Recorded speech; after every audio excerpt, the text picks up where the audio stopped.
en San Marcos. Sin embargo, nuestra preocupación es que derivado de las últimas eventos climáticos, esto lo podemos ver reflejado también en los municipios que han sido más afectados, para lo cual estamos extremando las medidas de prevención en estos.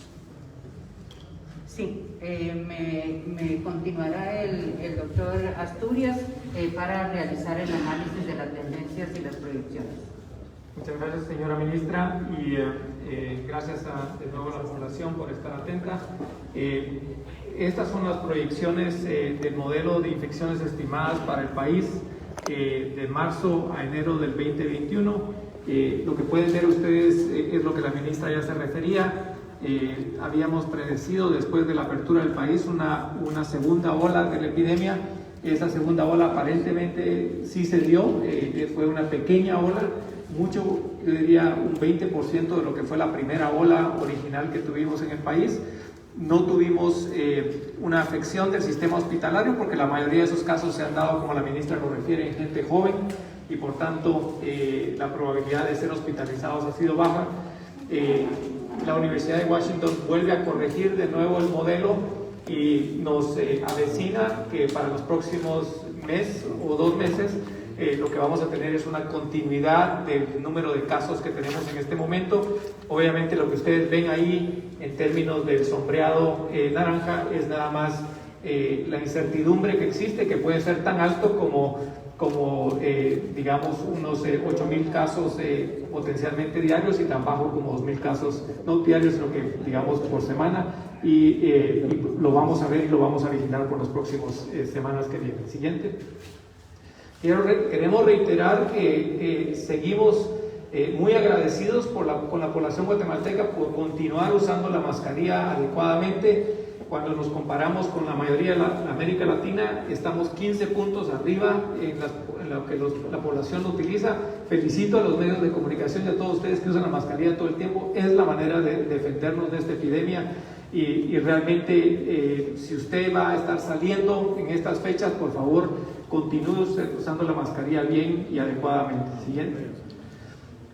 Esta epidemia ha tenido impacto en muchos programas del Ministerio de Salud y ha afectado a la población de diferentes maneras. No hay duda que ha impactado la economía del país, pero esta es una gráfica que presenta para niños menores de 1 año, que recuerden es la población que el programa de inmunización previene infecciones, cómo van nuestras coberturas de inmunización a octubre de este año. Ustedes pueden ver en verde oscuro las primeras dosis. Para algunas vacunas que necesitan 3 dosis, ven ahí la segunda dosis y la tercera dosis, y la línea anaranjada nos muestra la tendencia de cómo vamos a finalizar el año si continúan los servicios de salud proveyendo las vacunas como deben. Queremos felicitar a todos los trabajadores de salud, porque este ha sido un esfuerzo increíble que han hecho en medio de estar manejando una pandemia. El mantener las coberturas de vacunación por arriba del 70% en este momento para octubre es un logro tremendo del Ministerio de Salud. Obviamente quisiéramos que esas coberturas llegaran a 90% para final de año, pero lo que vemos es que vamos a estar en su mayoría entre el 85 y el 87%. De nuevo, un esfuerzo increíble y una felicitación a los trabajadores de salud por ese esfuerzo. Siguiente. Claramente, otra área que ha impactado esta epidemia es el hecho de que hay más inseguridad alimentaria y nutricional. No solo eso, sino que las 2 tormentas que tuvimos recientemente van a tener un impacto importante en las cosechas y en la alimentación de toda esta área de Alta Verapaz, Izabal y del nororiente del país. Como ustedes saben, ya para esta semana epidemiológica 46, hemos mostrado que para este año hay una duplicación del número de casos de desnutrición aguda detectados. Esto nos preocupa porque esto va a continuar probablemente en los próximos meses, y el Ministerio está desarrollando acciones en conjunto con la CESAN y otras organizaciones para tratar de mitigar este proceso. Es importantísimo que sepamos que el presupuesto nacional debe contar con los recursos para atacar la desnutrición, y para nosotros esto es un programa prioritario. Siguiente. Mucho de lo que está afectado en desnutrición aguda y moderada y severa es obviamente esas regiones tradicionalmente afectadas. Vemos, por ejemplo, esa área del nororiente que ha mostrado más desnutrición severa en Izabal y Chiquimula. Nos preocupa porque este es el área que fue afectada por la tormenta ETA y por la tormenta Iota. También el noroccidente del país, sobre todo San Marcos y Huehuetenango, y la región de Escuintla y Retalhuleu también son altas zonas de desnutrición. Creemos que es importante trabajar en el próximo año en ese proceso y esperamos esos fondos necesarios para manejar este problema. Siguiente. Vamos a hablar un poco sobre la vacuna COVID. Ha habido mucho interés, como saben, hay 3 vacunas ya en proceso. Siguiente, por favor. Hay 3 vacunas que ya han dado datos de cómo se ha manejado. La vacuna de Pfizer y la vacuna de Moderna son vacunas que necesitan ultracongelación y han mostrado que de cada 100 personas que son vacunadas, 95 efectivamente logran controlar la enfermedad o prevenir la enfermedad. La vacuna de AstraZeneca, que es la vacuna de Oxford, mostró en conjunto 70% de eficacia, pero el régimen 1 mostró 90% de eficacia. Es un régimen que tiene la mitad de la dosis inicial seguida de la dosis completa siguiente. Siguiente, por favor. Esto solo demuestra cómo estamos en términos de congelación. La vacuna de Pfizer y la vacuna de Moderna son 2 vacunas que van a necesitar ultracongelación y por lo tanto el país no estaría en el momento de poder accesar a esa vacuna y poderla distribuir correctamente.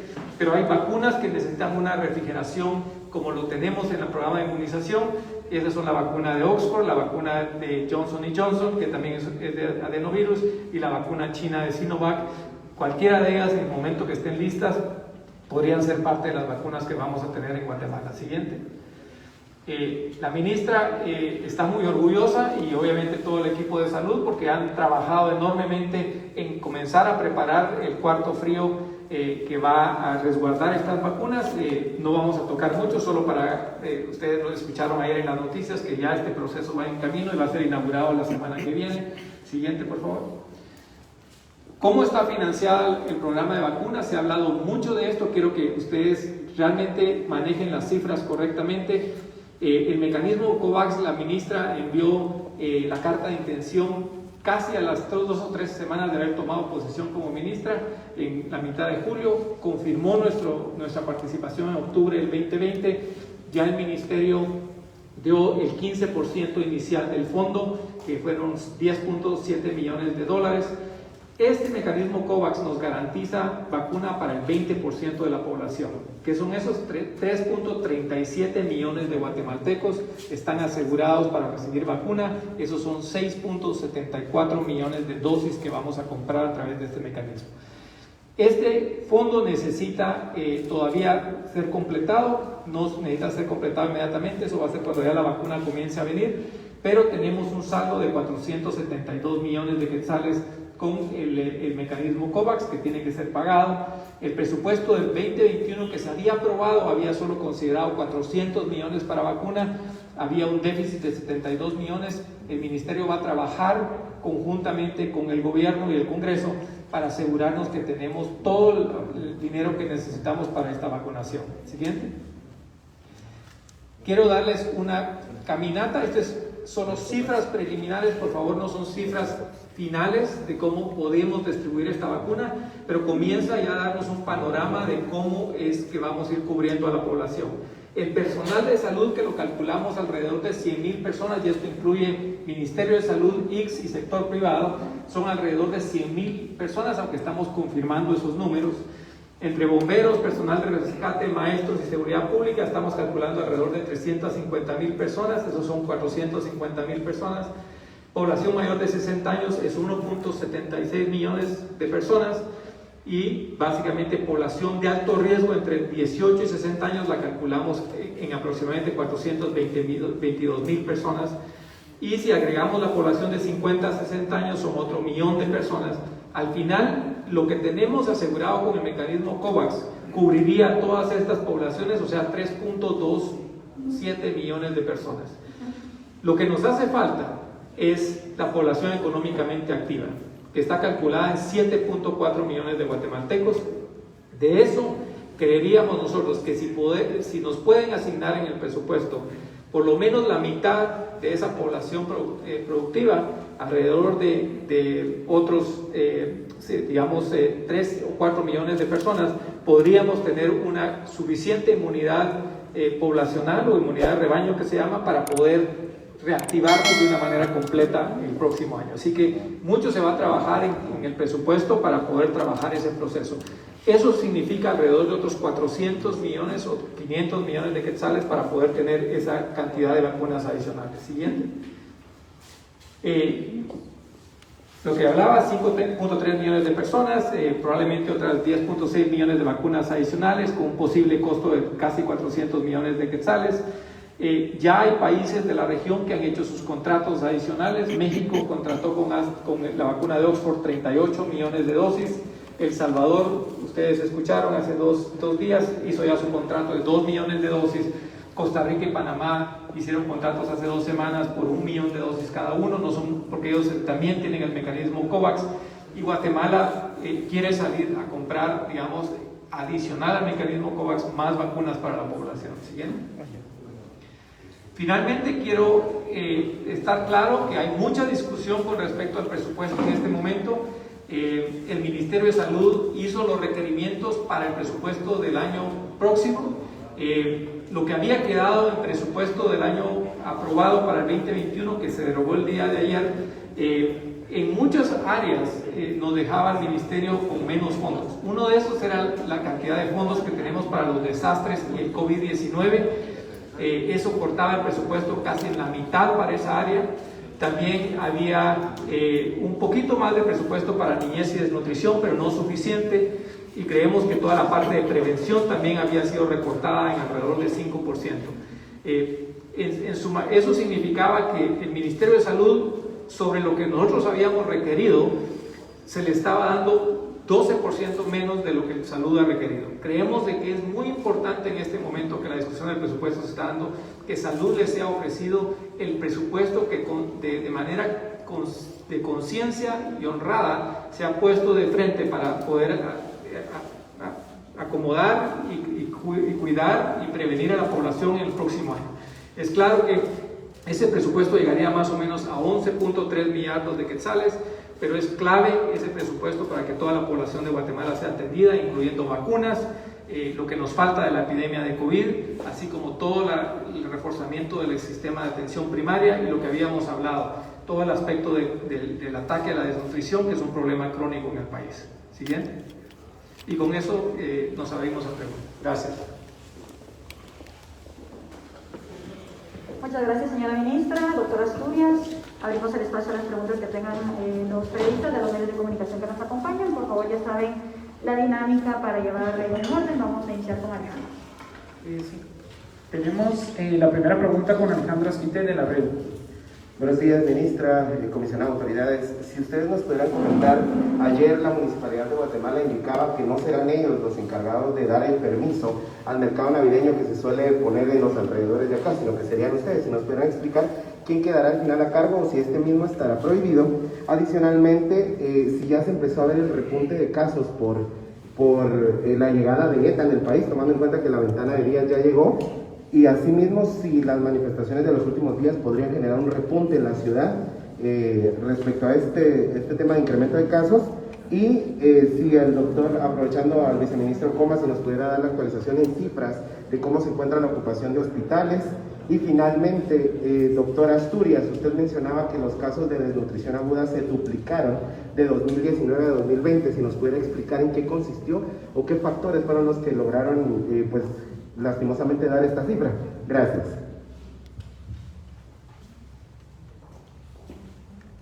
Bueno, le voy a responder algunas de sus preguntas y otras las va a responder y creo que las va a tener que repetir ya que fue una ráfaga de preguntas. Pero con respecto a los repuntes de ETA y IOTA, regularmente cuando existe un contagio importante en la población, el reflejo del caso se da más o menos 2 a 4 semanas después.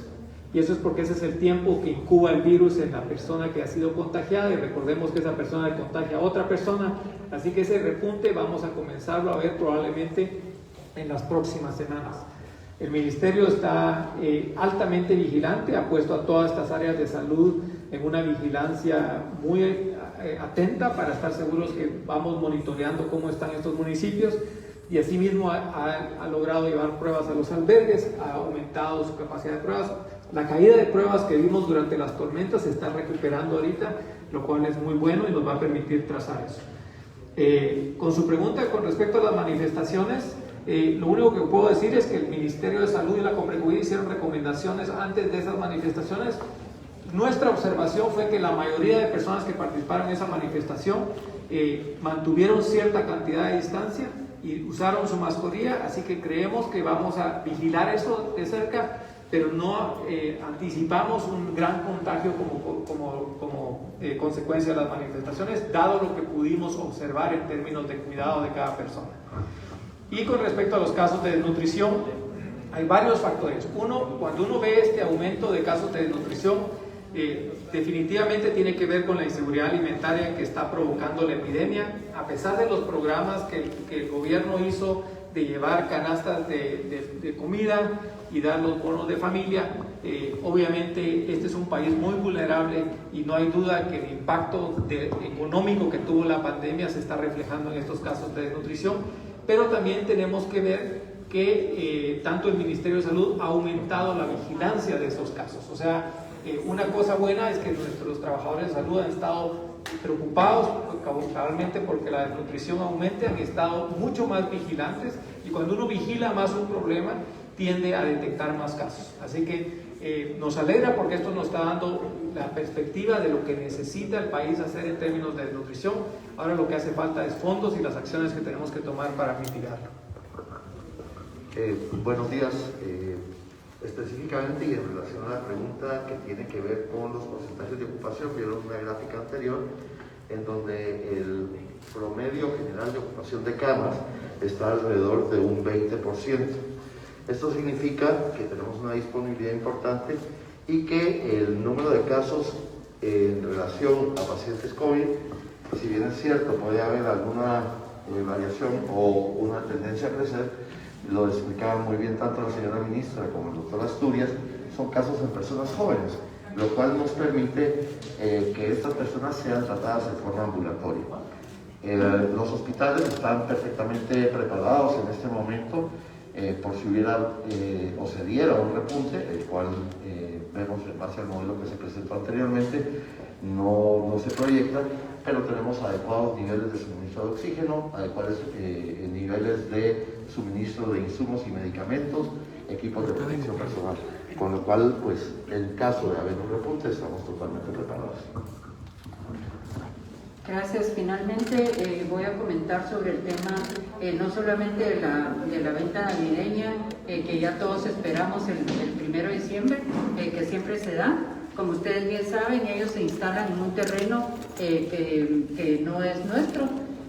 Sin embargo, nosotros damos los lineamientos para cualquier tipo de ventas que se puedan dar. Afortunadamente estas ventas están en espacios abiertos.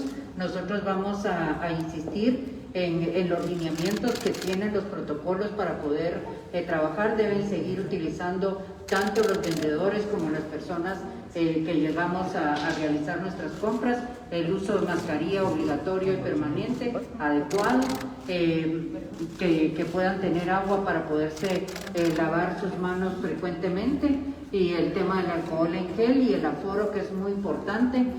Vamos a insistir en esto y estaríamos esperando la solicitud de autorización de los protocolos o la solicitud de los lineamientos que ellos puedan tener al respecto.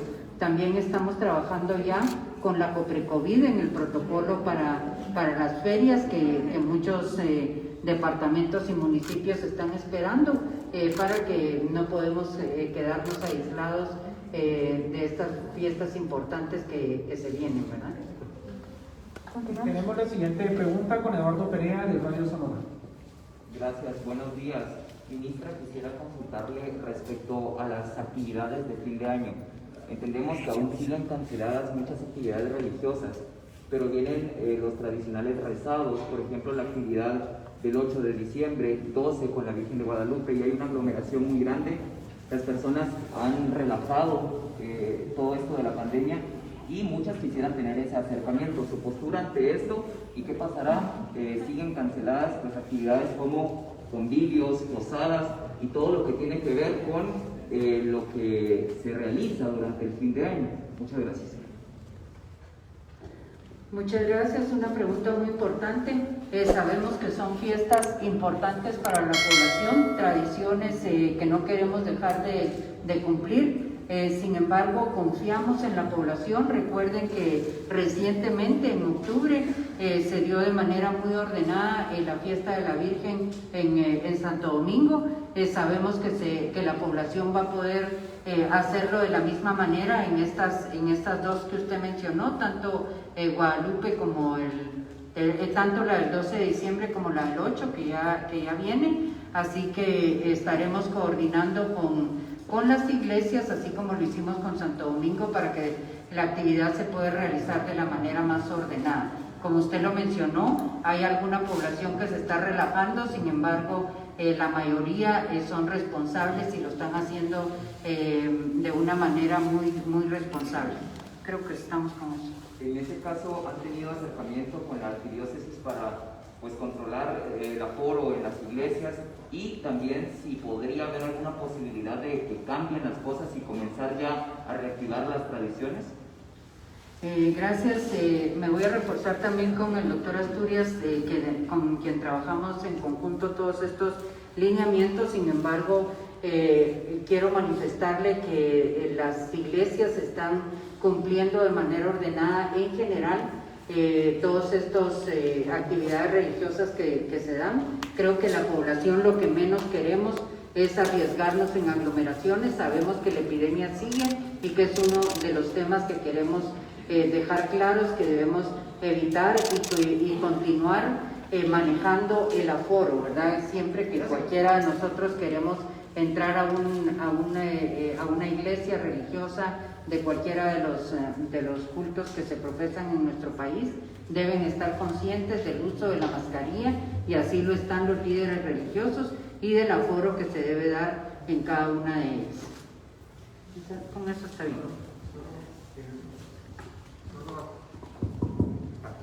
Aclarar que la participación de las iglesias no ha sido solamente en estos eventos.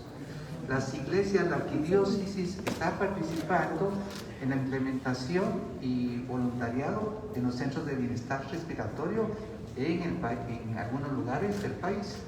Entonces no es solo una acción puntual, las iglesias están colaborando con el Ministerio de Salud en la implementación de las prácticas preventivas a nivel del país. Tenemos la siguiente pregunta con Marilyn Valdés de AGN. Gracias, buenos días. Para que nos pudieran comentar si están realizando más preparativos o reuniones de la comisión recién conformada para la distribución de esta vacuna. Adicionalmente, doctora, ayer publicaron un documento en el Diario de Centroamérica en donde se sigue comprometiendo el Ministerio de Salud a la transparencia y anticorrupción en el Ministerio. Gracias. Gracias. Voy a iniciar respondiendo sobre el acuerdo ministerial que se emitió el día de ayer en relación al fortalecimiento que le estamos dando a la unidad de transparencia del Ministerio de Salud. Estamos no solamente reestructurando, sino fortaleciendo para dar una mejor respuesta a la población en cuanto a todos los procesos que se realizan. Voy a dejar a la doctora Lucrecia Ramírez, quien lidera el Comité Nacional de Vacunas. Muy buenos días. Efectivamente, dentro de los acuerdos a los que se llegaron en esa primera reunión que tuvimos durante esta semana, acordamos que nos vamos a seguir reuniendo cada miércoles de cada semana hasta que podamos concretar definitivamente ese plan tan esperado y de forma integrada, multisectorial, para poder satisfacer realmente las necesidades que tenemos de una planificación adecuada en materia de vacunación. La siguiente pregunta es con Karen Beltranena de Canal Antigua. Buenos días. Ustedes, por si me entendí bien, ¿me pueden aclarar si los niños van contemplados en las qué van a hacer al respecto? Muchas gracias, una excelente pregunta. Los niños en este momento no existen estudios en menores de 18 años con respecto a las vacunas COVID. Por tanto, digamos, la población de riesgo en el caso de esta vacuna realmente es la población adulta. Eso no significa que los niños no padezcan de COVID y que no puedan sufrir en algunos casos el COVID, pero tenemos que esperar, y obviamente todo el mundo a nivel de los países a nivel mundial están esperando los estudios que vienen subsecuentemente en niños para poder determinar si la vacuna es efectiva y si realmente es segura para los niños. Así que creo que nuestra concentración debe ser en prevenir a los adultos en este momento, que son los que más sufren de la enfermedad, y cuando tengamos los datos vamos a ver si incorporamos a los niños en ese momento. Gracias. Ahora bien, ustedes ya habían mencionado que habían realizado pruebas de COVID a las personas afectadas por las tormentas. ¿Tienen el dato exacto de cuántos dieron positivo? Sí, voy a dejar al doctor Montufa, quien es el responsable de esta área. Tenemos datos de los albergues, y eso fue preocupante durante los días que hubo la mayor aglomeración. En Izabal, el 22% de las personas albergadas fue positiva para COVID-19. En Alta Verapaz, un 11%. Y en el Quiché, en el área de Uspantana, la relación fue de 24% de positividad de las personas. Y eso fue la respuesta del ministerio en forzar pruebas a las personas albergadas, en fomentar el uso de la mascarilla en las personas que estaban ingresadas en los albergues, aunque no sea parte de la cultura. Y ese es el reto a vencer. Continuamos con la pregunta de Lely Sánchez de TV Azteca. Gracias, buenos días. Solo con una pregunta sobre el presupuesto. Ustedes mencionaban que el que quedó, el 2021, el que ya se derogó, ese tenía un 12% menos de lo que ustedes necesitaban. Con el 2020 o con el presupuesto que está vigente en este momento, ¿cuánto porcentaje menos quedaría para salud si es el que ese quedara? Pues todo va a depender de cómo se reajuste ese presupuesto. Sabemos que hay una parte de ese presupuesto que asciende, si no estoy equivocado, a 107.000 millardos, los 107 millardos, digamos, que tiene que ser recalibrado para poder ajustarse a lo que el país tiene en términos de cómo trabajar ese presupuesto.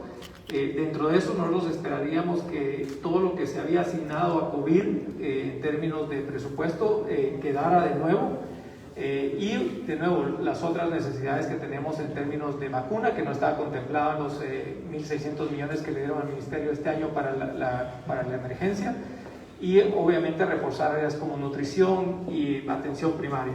De nuevo, idealmente el Ministerio ha solicitado 11.3 millardos de quetzales, y creo que el reto ahorita es que el Ministerio, conjuntamente con la población, haga ver claramente que ese presupuesto es necesario para reforzar la salud.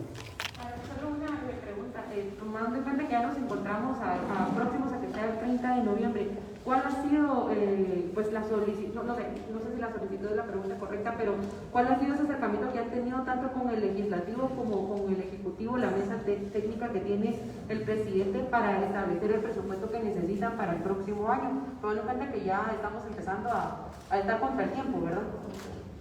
El tema de garantizar que no falte el oxígeno en todos los hospitales, que ustedes saben que eso es primordial. Además de eso, añadido a eso, estamos trabajando desde ya y en este presupuesto para garantizar la contratación adecuada del recurso humano en base a los perfiles, a los términos de referencia idóneos, y garantizar con todos estos procesos que el personal a todo nivel pueda contar con sus honorarios en tiempo en el año que viene. ¿Ustedes esperarían que se les designara el monto que ustedes, en este momento, el monto que ustedes solicitaron, o si tuvieran que elegir entre el presupuesto 2021 y el presupuesto que está vigente, cuál sería el más beneficioso para la salud? Nosotros lo que estamos esperando es que podamos tener el presupuesto adecuado, o sea, ahorita ya no se llama 2020-2021, sino estamos hablando de las necesidades que ahora se requieren para salud y sabemos que lo estarán tomando en cuenta. Tenemos una última pregunta con María Alvarado de Noticiero. Tenemos un par de interrogantes. La primera es exclusivamente del equipo Sanarate, que dio 17 personas positivas y previo a ello ya se tenía un partido establecido y que se dio el contacto con el otro equipo. La segunda, tomando en cuenta también el tema del comercio, ¿cómo se podría estar trabajando en este caso los comerciantes? Como ya es bien sabido, ellos se instalan, por ejemplo, en la Basílica de la Virgen de Guadalupe, durante años se han instalado en ese punto, ¿se va a permitir este año que eso se pueda hacer? Y por último, la tercera, ¿a cuánto asciende la cifra de casos de desnutrición según lo que ya ustedes han logrado identificar? Entre ellos, ¿cuáles serían las cifras que se tenían en años anteriores a la fecha? ¿En qué consiste? ¿Y cómo se ha realizado este rastreo también? Ministra, si quiere voy a contestar yo lo de los equipos primero, porque la Coprecovid ha mantenido un monitoreo y un análisis de esto. Estamos trabajando con la Liga Nacional de Fútbol porque claramente cuando reactivamos el deporte en agosto, la Liga Nacional de Fútbol había presentado un protocolo que incluía el hecho de hacer pruebas en los equipos. Nos alegra que ellos estén haciendo las pruebas en los equipos porque eso nos ha ayudado a monitorear. No nos gusta ver que hay contagios en los equipos. Hay equipos que han tenido hasta 20% de sus jugadores y cuerpo técnico y de personal positivo, otros que tienen solo el 5 a 10%. Dentro de esos, Sanarate es uno de los que probablemente está aumentando en este momento. Cabalmente el día de hoy la Coprecovid tiene una reunión con la Liga Nacional de Fútbol para rediscutir el protocolo y ver que estemos seguros que lo estén enforzando de manera que no sea un riesgo para sus jugadores y para su cuerpo técnico. Y si algún día queremos reactivar el fútbol con espectadores, ellos tienen que estar seguros que tienen que cumplir con esos protocolos. En cuanto a la pregunta sobre el comercio al que se refirió y específicamente a la iglesia de Guadalupe, por el día de Guadalupe, creo que es importante nuevamente comparar con lo que pasó en el mes de octubre en Santo Domingo.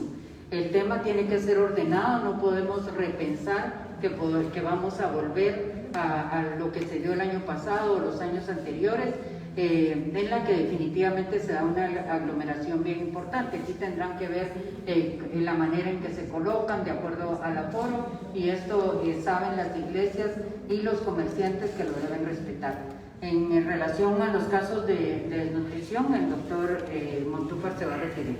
Lo pudo observar en la gráfica, se incrementa 109% el número de casos de desnutrición en relación al año pasado. Debe de considerar que la población económicamente activa es economía informal en el país y la cuarentena les pegó muy duro, principalmente en los departamentos con más comercio informal. Eso afectó principalmente. Luego tenemos la tormenta tropical, el huracán Eta y Iota, y esos afectan en área rural. Los cultivos, la producción agrícola fue dañada por completo. Eso es una alarma para el Ministerio de Salud, para la CESAM, en que los casos van a continuar, no van a disminuir. Eso es. Sí. Y respecto a la otra pregunta, es no solo las actividades de las festividades tradicionales hay que vigilar. El Ministerio, en coordinación con la Coprecovid, van a implementar acciones de control también en los centros comerciales, en los mercados, para prevenir las aglomeraciones. Sí, tenemos una última con María Olga de Guatelevisión. Buenos días. Me gustaría saber cuántos niños han sido diagnosticados con síndrome inflamatorio multisistémico y con el síndrome Kawasaki por el tema del COVID.